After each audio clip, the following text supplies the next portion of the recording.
tous et bienvenue pour cette toute première conférence du salon Acheter, Louer, Rénover organisée par le Crédit Agricole Toulouse 31. Nous sommes heureux de vous accueillir pour une nouvelle édition de ce salon, cette fois-ci dédiée à la transition énergétique.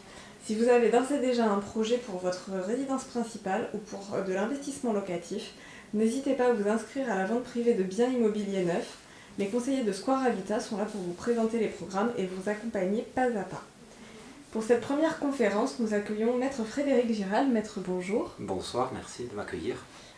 Vous êtes notaire et représentant de la Chambre des notaires de la Haute-Garonne et nous allons ensemble nous intéresser à la traditionnelle conférence autour des prix de l'immobilier toulousain. Alors en mars dernier, lorsque nous vous avions reçu, vous nous dressiez un portrait très encourageant de l'immobilier toulousain post-crise. Le marché est-il toujours aussi dynamique ? Oui, ce qu'on avait vu l'an dernier se dessiner s'est confirmé. On est sur un marché qui est très dynamique. En France, en général, on pense que l'année 2021 finira avec des volumes records de ventes dépassant le million de ventes au niveau national. Et cette tendance, elle se confirme également dans notre département. La pierre reste toujours un investissement privilégié des Français. Et dans des situations parfois un peu compliquées de crise sanitaire comme nous les avons connues, les Français restent très attachés à la pierre et ont continué à se tourner vers elle. On était un petit peu inquiets pendant les confinements, mais la volonté de se porter acquéreur reste toujours très présente. Donc fin 2020, on avait fait un point notamment sur les prix. Vous nous avez dit que les prix avaient connu une évolution importante. Vous redoutiez une baisse sur le début de l'année 2021. Comment se sont-ils comportés sur ce premier trimestre et quel est l'impact finalement de la crise avec le recul sur ce marché de l'immobilier ? Les prix n'ont pas baissé, au contraire, ils ont augmenté. On a des prix lissés, là, les dernières statistiques qui nous ont été transmises à partir de nos bases immobilières sur les actes signés dans nos études et qui courent de la période juillet 2020 à juillet 2021, donc on a un an complet. Et bien on voit une évolution des prix qui est positive, tant pour les appartements que pour les maisons et même pour les terrains à bâtir, donc tout secteur confondu. Les prix ont continué à augmenter, c'est un peu la conséquence de l'offre et de la demande active d'un marché soutenu en termes de volume qui fait que mécaniquement les prix ont continué à progresser. Alors on parle du point de vue du contexte financier d'une inflation forte sur ce début d'année. Est-ce que cette augmentation des prix elle est corrélée à cette tendance ? En partie, mais à mon avis, elle est corrélée à l'activité du marché. Elle est corrélée aussi au fait que malgré tout, les taux d'intérêt restent, eux, très bas, qui a donc une capacité d'emprunt offerte à un bon nombre de candidats acquéreurs. Et on peut noter une évolution des prix pour les appartements sur la Haute-Garonne de 6% sur l'année. Sur les maisons de 4%, et on a à Toulouse, quand on se resserre encore sur Toulouse, une évolution des prix à 8%, cette tendance, alors elle va peut-être un petit peu se stabiliser, mais pour le moment, il n'y a pas du tout de baisse, on est toujours sur un marché qui est plutôt ascendant. Donc cette hausse, elle est, ça fait un petit moment quand même que le marché a tendance à augmenter. Est-ce qu'elle est exponentielle par rapport à ce qu'on a pu connaître sur les dernières années, puisque les derniers mois sont peut-être pas très représentatifs ? La progression continue à être constante. Pour le moment, on ne parle pas de bulle, c'est-à-dire qu'on n'a pas des courbes verticales, des prix qui explosent.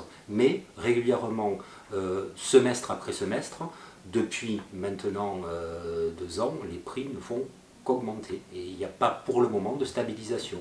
Alors on se dit que peut-être d'ici la fin de l'année, ça ne va pas baisser, ça c'est clair. On attend de voir après en 2022 la tendance au premier trimestre. On sera sur une année préélectorale, les élections présidentielles, et traditionnellement ces périodes préélectorales sont parfois des périodes un peu d'attentisme où les candidats acquéreurs diffèrent leur projet d'achat après des élections pour des raisons d'éventuelles modifications fiscales. Donc souvent les années préélectorales voient un peu le marché se poser. Donc on se dit que peut-être il y aura cet effet-là début 2022, mais jusque-là, on pense rester sur un marché soutenu et avec des prix qui ne baissent pas, ça c'est sûr, se stabilisent pas encore et ont tendance, sur les dernières projections sur les sous-seins privés qu'on est en train de signer, qui ont tendance encore à augmenter.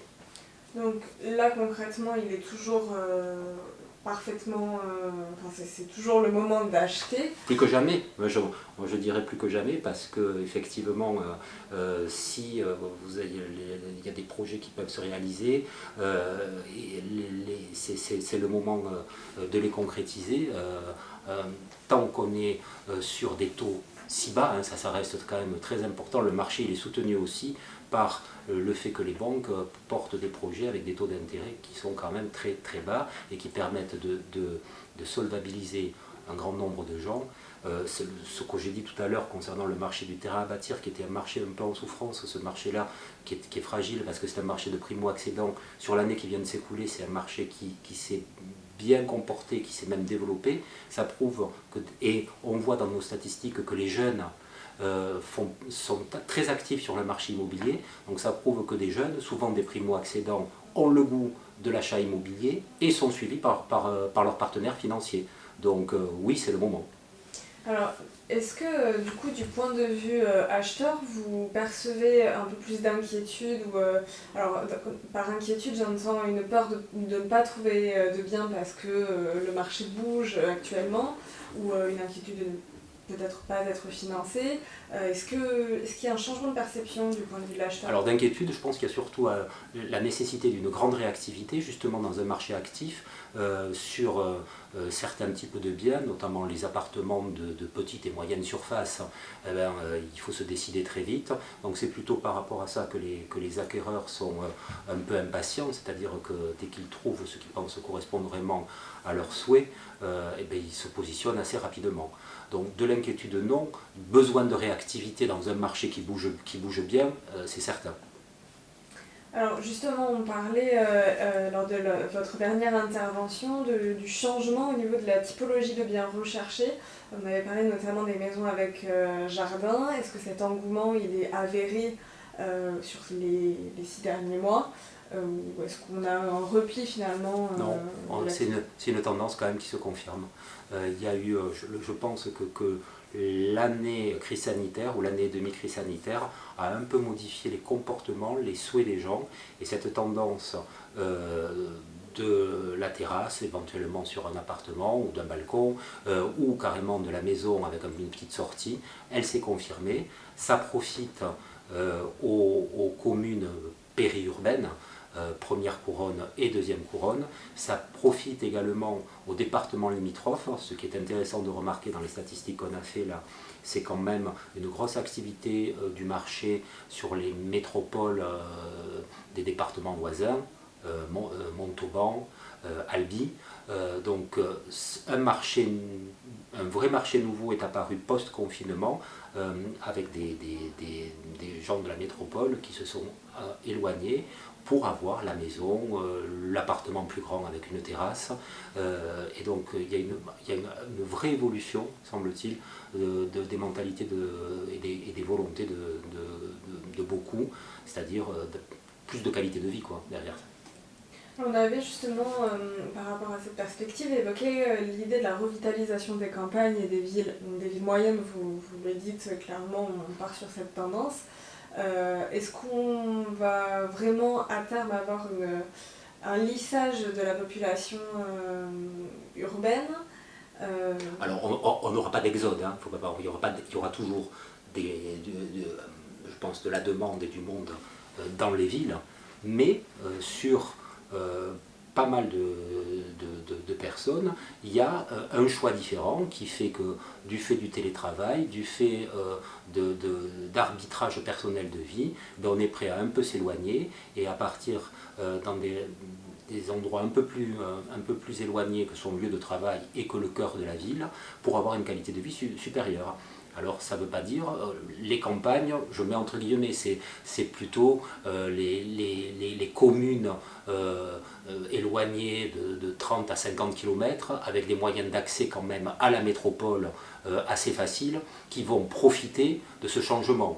Je ne suis pas sûr qu'on se rue sur la Creuse ou des départements hyper ruraux, si vous voulez, mais sur des villes relativement proches, bien desservis, avec la métropole, présentant malgré tout des services de proximité, école, commerce, ce genre de choses, et une couverture Internet. Ça c'est une question qui revient souvent quand vous avez des Toulousains qui achètent sur ou qui se proposent d'acheter sur des communes semi-rurales, c'est de vérifier qu'il y a un réseau Internet qui fonctionne ou qu'il y a la fibre en projet, parce que malgré tout, les gens veulent bien s'éloigner, mais veulent rester connectés.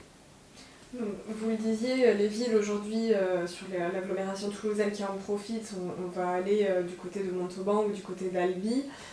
Du côté du Gers aussi, il paraît que les villes en profitent. Beaucoup de communes finalement sont un peu surpris par cet engouement et n'étaient pas dimensionnées pour ça du point de vue foncier. Comment est-ce qu'elles réorganisent leur projet habitat par rapport à cette nouvelle tendance? Alors déjà, il y a un vrai enjeu sur certaines communes, à mon avis, par rapport à l'habitat existant. Il y avait beaucoup de cœurs de petites villes ou de villages qui avaient un habitat parfois démodé, je dirais pas insalubre, mais pas rénové du tout.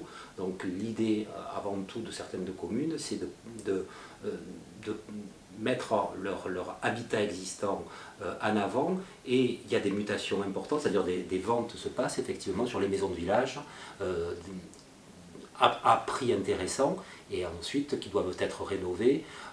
Donc il y aura des enjeux d'installation de systèmes de tout à l'égout dans ces petites villes, par exemple de réforme de l'assainissement, ou d'amélioration des réseaux Internet ou des réseaux urbains scolaires. Ça se fait un peu au long cours. Il va falloir voir si ces tendances se confirment sur les années à venir, et si effectivement des nouvelles populations, jeunes avec des enfants, investissent ces lieux.